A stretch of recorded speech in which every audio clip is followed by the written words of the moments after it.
অসম চৰকাৰ বিজেপি চৰকাৰে কি কৈছিলে মুখ্যমন্ত্ৰী হিমন্ত বিশ্ব শৰ্মাই কৈছিলে যে নিৰ্বাচনৰ আগতে জুবিনদাৰ হত্যাৰ ন্যায় যদি দিব নোৱাৰোঁ আমাক ভোট দিব নালাগে। এতিয়া নিৰ্বাচন অহা 9 তাৰিখে হ'ব, গতিকে তাৰ আগত তেওঁলোকে ন্যায় দিব নোৱাৰে বা ন্যায় নিদিয়ে, আৰু তেওঁলোকে ন্যায় নিদিয়ে কাৰণ জুবিনদাৰ হত্যাৰ লগত জড়িত হৈ থকা মানুহবোৰ হিমন্ত বিশ্ব শৰ্মা আটাইতকৈ একেবাৰে ঘনিষ্ঠ মানুহ। তেওঁলোকে দেখিছে যে জুবিনদাৰ এই প্ৰতি কৰা যিটো অন্যায় তাৰ বিৰুদ্ধে সমগ্ৰ অসমত ৰাইজে ইতিমধ্যে সজাগ হৈছে, সচেতন হৈছে আৰু বিৰোধ হৈছে, আৰু এইবাৰ নিৰ্বাচনত তাৰ প্ৰতিফলন হ'ব।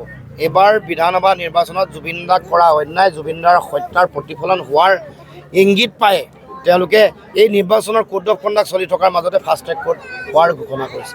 এইটো ৰাজনীতিৰ কথা, ৰাজনীতি কৰি আহিছে তেওঁলোকে। আটাইতকৈ বেছি ৰাজনীতি কৰিছে হিমন্ত বিশ্ব শৰ্মা আৰু বিজেপি চৰকাৰ। এইটো ৰাজনীতি বুলি ভাবে নেকি? এইটো এটা ৰাজনীতিকৰণৰ এটা দিশ আগতীয়াকৈ তেওঁলোকে এই গোটেই কামবোৰ কৰি আছে। বিভিন্ন সময়ে কৈ আহিছিলে, বিভিন্ন ধৰণৰ ৰাজনীতি তেওঁলোকে কৰিছিলে জুবিনদাক লৈ। কিন্তু জুবিনদা এনেকুৱা এটা সত্তা, এনেকুৱা মানে এগৰাকী ব্যক্তি, যিগৰাকী মানে মানুহৰ তেওঁলোক যিধৰণে বিৰুদ্ধে কাম কৰিছে বা বিভিন্ন ধৰণৰ কথা কৈছে, কোনো কামেই কৰিব পৰা নাই।